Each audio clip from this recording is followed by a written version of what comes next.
Bismillahirrahmanirrahim. وَلْتَكُنْ مِنْكُمْ أُمَّةٌ يَدْعُونَ إِلَى الْخَيْرِ وَيَأْمُرُونَ بِالْمَعْرُوفِ وَيَنْهَوْنَ عَنِ الْمُنْكَرِ. Assalamualaikum warahmatullahi wabarakatuh. Bolehkah memandikan jenazah kafir? Tidak ada anjuran juga. Kalau ada orang Nasrani, Hindu, Buddha dan di luar Islam, tidak ada kewajiban memandikan. Cuma kalau menguburkan itu karena dia menguburkan bagian dari tuntutan kemanusiaan. Karena busuk kalau tidak dikubur. Karena itu boleh mengikuti penguburan orang kafir. Jadi kalau tetangga tak orang non-Islam, tidak ada kewajiban Pak kita mandikan, kafani, sholatkan. Akan tidak boleh Bapak ikut. Tapi kalau soal menguburkannya, boleh kita kubur. Sebagaimana ayahnya Abu Talib, sebagaimana Abu Talib, anaknya atau bapaknya Ali. Ali waktu meninggal bapaknya tidak memeluk Islam. Tapi dia bertanya sama Nabi, bagaimana ya Rasul? Dimandikan tidak? Dikafani jangan. Salati lebih-lebih. Tapi dikuburkan iya. Kuburkan. Seandainya ada orang beda agama, misalnya orang tuanya non-Islam, anaknya Islam, maka satu je kewajibannya anaknya, kuburkan saja. Yang lainnya itu tidak ada kewajiban. Dikuburkan itu. Dan yang terakhir tentunya jemaah sekalian, satu adab, wajib menjaga rahasia jenazah yang dimandikan. Maka wajib kita menjaga rahasianya. Man satara musliman satarallahu yaumal qiyamah. Siapa yang menjaga rahasianya seseorang yang mandikan, meskipun bapak lihat auratnya, lihat aibnya, lihat masalahnya. Ya, orang yang sering memandikan jenazah, Pak, sering kita melihat hal yang aneh. Saya sudah sering melihat banyak keanehan orang meninggal. Tapi tidak boleh kita sebut. Secara umum boleh disebut, tapi menyebut identitas tidak boleh. Karena itu aib. Aib. Maka seorang pemandi, salah satu sifatnya wajib menjaga rahasianya. Mulutnya mesti dikendalikan. Jangan setiap sudah memandikan lalu dicerita orang lain. Itu aib bagi orang lain. Itulah sebabnya memandikan orang, Pak, wajib ditutup auratnya. Wajib ditutup, baik aurat dalam artian sempit aurat maupun aurat itu artinya semua kelemahan, semua kekurangan, ya, semua kelemahan. Itu disebut dengan aurat. Aurat itu artinya rahasia, Pak. Karena itu laki-laki punya aurat, perempuan juga punya aurat. Nah, insyaallah bagian ini mari kita bersama-sama, Pak, bukan cuma menjaga rahasianya waktu mati, waktu hidup saja. Hidup, Pak, itu wajib dijaga rahasianya seorang muslim. Ya, waktu hidup, mati, tugasnya seorang muslim itu menjaga rahasia saudaranya. Karena saya yakin tidak mau dibuka aib, tidak mau dibuka rahasia. Siapa yang menutup aibnya saudaranya, maka Allah akan tutup aib rahasianya nanti di hari kiamat. Ini salah satu fadilah dari bagaimana kita menjaga aib dan rahasianya orang meninggal. Ini poin pertama di bagian ini. 1, 2, 3, 4 dan 5 hal yang berkaitan tentang hukum-hukum berkaitan dengan memandikan. Saya persilakan kalau ada jamaah yang tidak jelas, ada yang mau diperjelas, ada yang mau disampaikan berkaitan memandikan. Kita sudah praktekkan, ya, tentu hal-hal yang berkaitan dengan hukumnya atau hal yang berkaitan dengannya. Persilakan kalau ada yang siapa tahu ada yang belum saya sampaikan di sini, Bapak ingat atau ada mau diperjelas? Silakan. Jelas Pak? Jelas tidak? Nah. Wah, luar biasa di sini peserta pengajian. Langsung paham semua. Ya, langsung paham semua. Jelas sih Pak? Ya, fadal ya.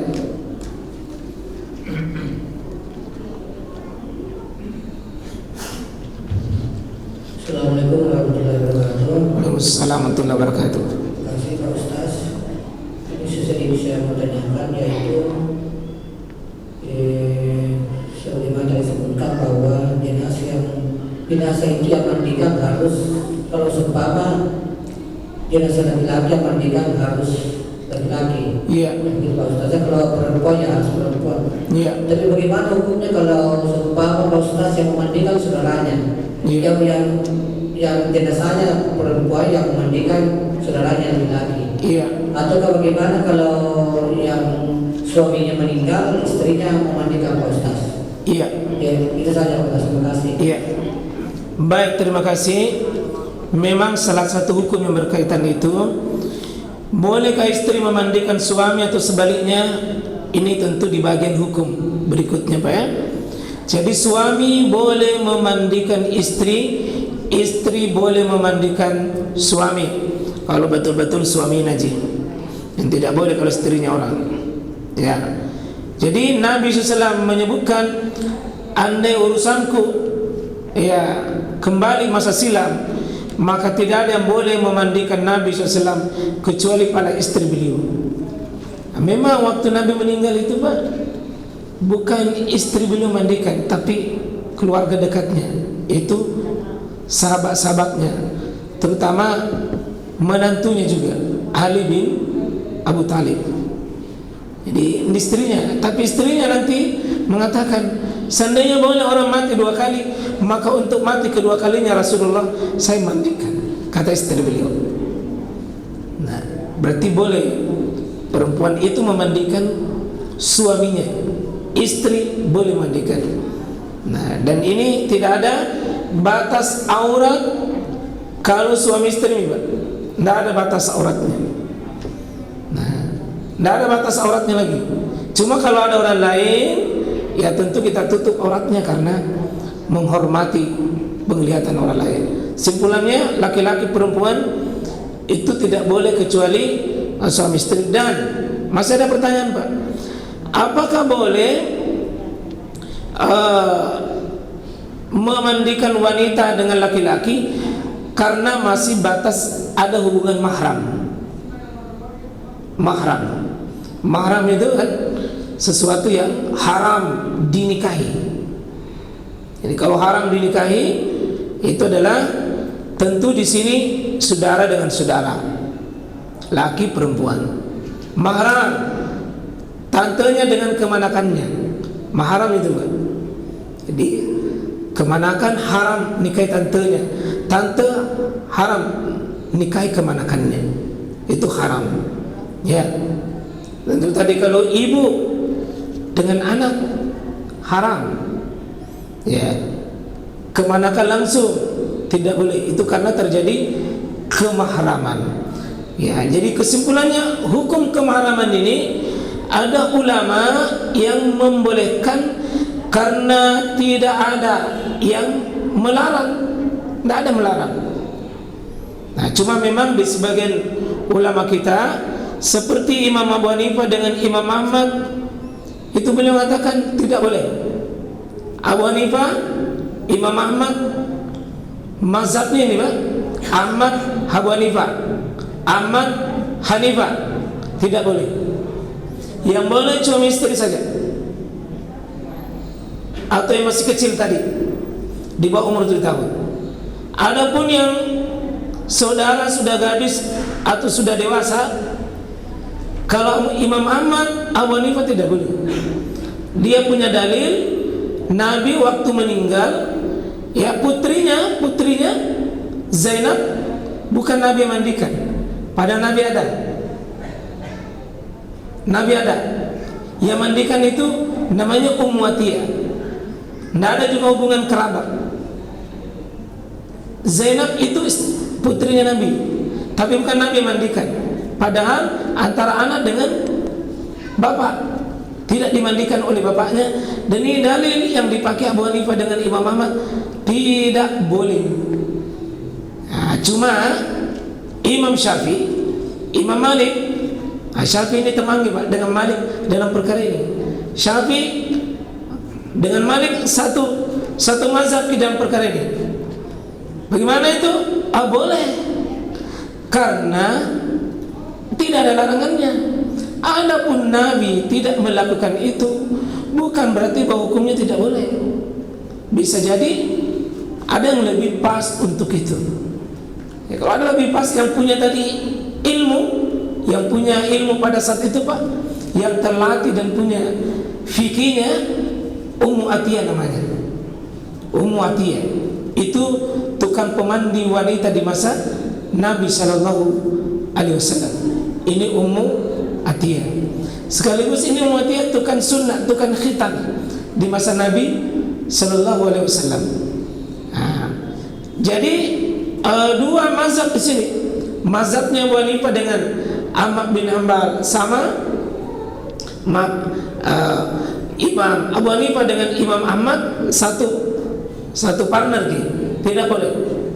Dengan dalil Nabi tidak mandikan putrinya. Sedangkan Imam Syafi'i dengan Imam Malik satu partner. Boleh. Iya, karena perbuatan Nabi tidak memandikan itu bukan selamanya bahwa itu tidak boleh. Karena ini namanya hadis fi'liyah. Fi'liyah itu perbuatan Pak. Perbuatan Nabi itu tidak otomatis dia tidak lakukan lalu yang lain tidak boleh. Nah, ini mesti dibedakan Pak. Kalau hadisnya fi'il perbuatan itu mesti penjelasan.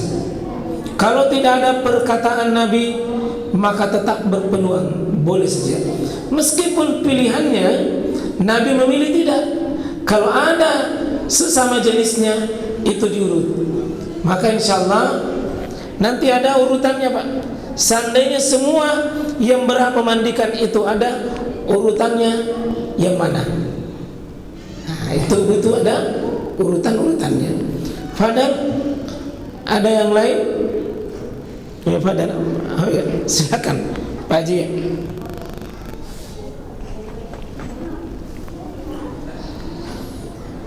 Ustaz, saya jadi terkait tadi mayat yang misalnya non muslim dikuburkan. Iya. Yang kami pertegas, bagaimana hukumnya kalau kita melayat yang non muslim? Iya. Meninggal, ataukah sampai kita mengantarkannya? Iya. Atau sampai kita bawa ke kuburan? Iya. Nah, bagaimana hukumnya? iya. Jadi melayat, mengantar, mengubur itu orang kafir tidak ada larangannya.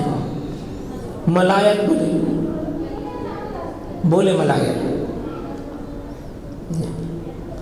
karena tidak ada larangannya.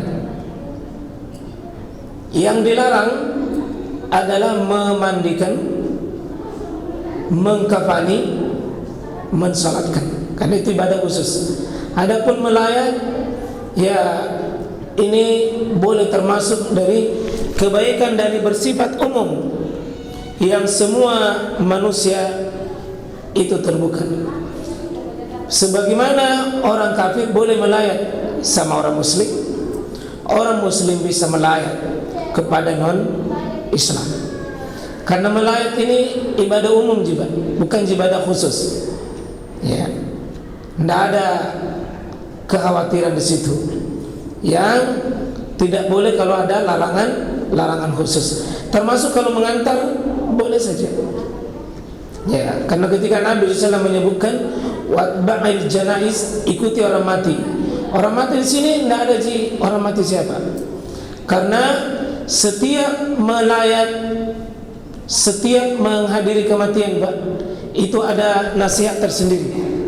Baik kematiannya orang Islam maupun kematiannya orang bukan non Islam. Karena secara umum disebutkan fa'aksiru zikra hazimil lazzat. Setiap ada yang meninggal, perhatikan, ambil pelajaran, ambil nasihat. Siapa tahu kematiannya orang kafir kita lihat tersiksa dan seterusnya, lalu menjadi semakin tersentuh jiwa kita, sehingga kita bisa semakin tahu hidup ini mau gimana. Semakin kita tahu bahwa kita butuh persiapan mati, kita butuh energi menuju mati. Kita tahu bahwa hidup ini ternyata ada akhirnya. Bagus Pak. Cuma untuk bisa menghadiri semua ini tentu kita butuh berhati-hati. Mana perkara khusus untuk orang kafir yang tidak boleh kita lakukan, jangan kita ikut. Seperti siapa tahu ada kebaktiannya, nah, itu jangan kebaktiannya diikuti, tapi kita masuk pada melayatnya. Melayat ini tidak terbatas kapan saja dan di mana saja. Mengantar juga demikian kan, mengantar orang kafir dengan mengantar orang beriman, Pak. Ini tentu adalah memiliki banyak persamaan. Ya, tentu insyaallah tidak ada larangan dalam agama ini selama tidak ada secara teks larangan. Ya, yang dilarang itu ya jangan mengikuti keyakinannya orang kafir.